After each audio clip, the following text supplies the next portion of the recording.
PETA's vice president, Lisa Lang, sent a letter to Nickelodeon making the case that the rebooted Teenage Mutant Ninja Turtles cartoon should change up the diet of the turtles. Now, for those of you who have never watched Teenage Mutant Ninja Turtles, I know I grew up with them. Their diet of choice, of course, is pizza, dude. You know, cowabunga and all that. If in case you haven't watched it, check it out. You'll see that pizza is an integral part of the turtle story. But now PETA wants to shift, you know, Mikey and Raph and Donnie and Leo from having pizza, but vegan pizza. In the letter, and I can't believe we're actually talking about this, Lang says, modern kids are embracing vegan food, so why shouldn't the modern Ninja Turtles do the same? Vegan pizza is popular, and it's healthier and far kinder to animals than the dairy cheese version. We think that's something the Heroes and a Half show would support.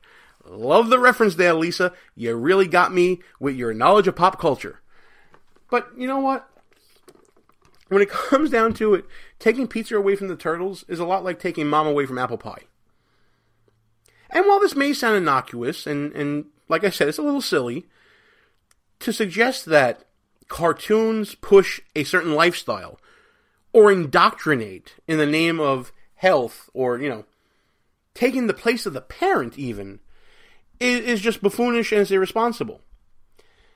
I think reasonable people can discuss intelligently whether or not a vegan diet is beneficial for children. Some doctors say no, others say yes. One doctor that I found, an endocrinologist, says that there are critical vitamins and minerals that can be deficient in a vegan diet, specifically B12, vitamin D, iron, calcium, zinc, riboflavin, which I believe is another part of the vitamin B complex. They can also increase the risk of vitamin A deficiency. And when you think about it, those vitamins come from staples in, at least when I was growing up, a child's diet.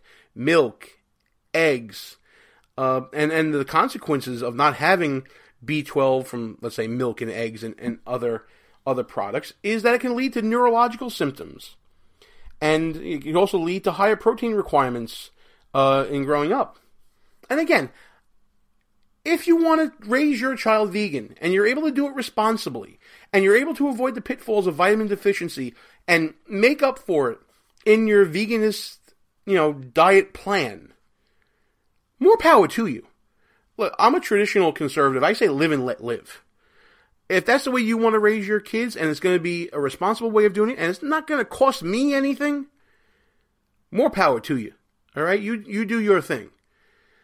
But when you start pushing something as complex as veganism onto children and trying to use television to indoctrinate them.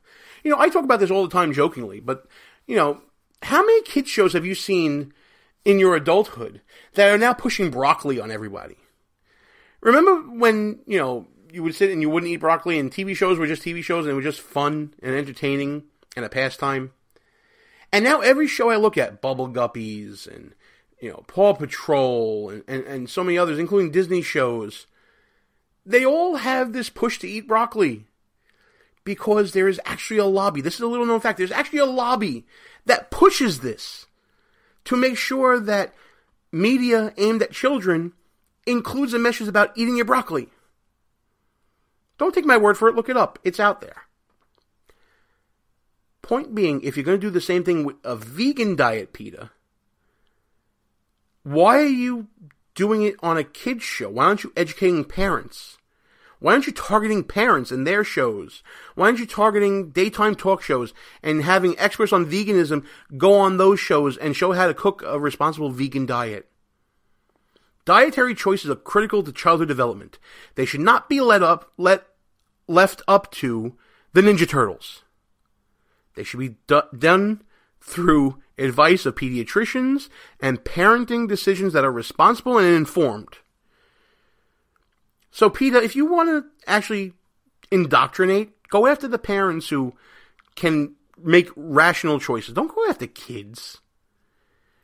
Don't target children to kind of push your touchy-feely, tissue paper-feeling agenda about cruelty to animals. I get it. Listen, I'm a dog lover, and I don't believe that anyone should be outwardly malicious and cruel to an animal. But when talking about, dietary choices, stay out of my kitchen, and more importantly, stay out of my childhood. Don't ruin the Ninja Turtles for another generation. Don't ruin any other shows for another generation that are rebooted. All right? Things like that are sacred to people in my generation. Think about the boom in the cartoon and comics industry over rebooted products. I mean, I'm looking at my desk right now, and I see a He-Man and Thundercats crossover comic on my desk that I got for Christmas. These things are sacred. Don't mess with my sacred cows.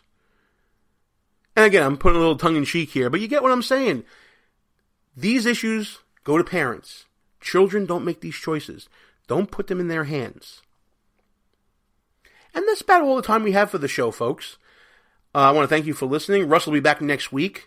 Final thought time. I want to announce that the show is returning to CPAC.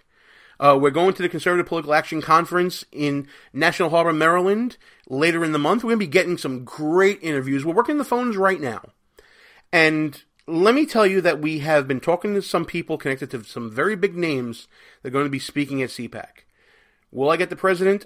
I doubt it. Maybe I'll get someone from the cabinet. Possibly. We'll see what we can do to get some other high-ranking officials in the Trump administration. But we've already talked to some good friends, some returning guests to the show that has expressed interest in coming back on. And looking forward to making a lot of new friends. And going back to CPAC is going to be a lot of fun. We miss a lot of the friends that we made at CPAC who've become loyal listeners and just people that we lean on and rely on to be there and to have fun with and commiserate with and, catch up and talk politics and, hey, how was your year and who got married and who got divorced and who's doing what, the great social events that bring us together. For a guy like me living in the People's Republic of New York, to be able to be surrounded by like-minded people, tens of thousands of them. I mean, 10,000, 15,000, whatever it may be. To be able to go and do that. I live for that. I live for those moments. I live to talk to the people at CPAC. Not only the big guests that we get, the little guests that we get, but just the people there. To really get a feel for what other communities are thinking and feeling and hoping and what they want to see come out of the next year. It's an exciting time to be a conservative. We see the volatility in the stock market. It's an exciting time for financial people.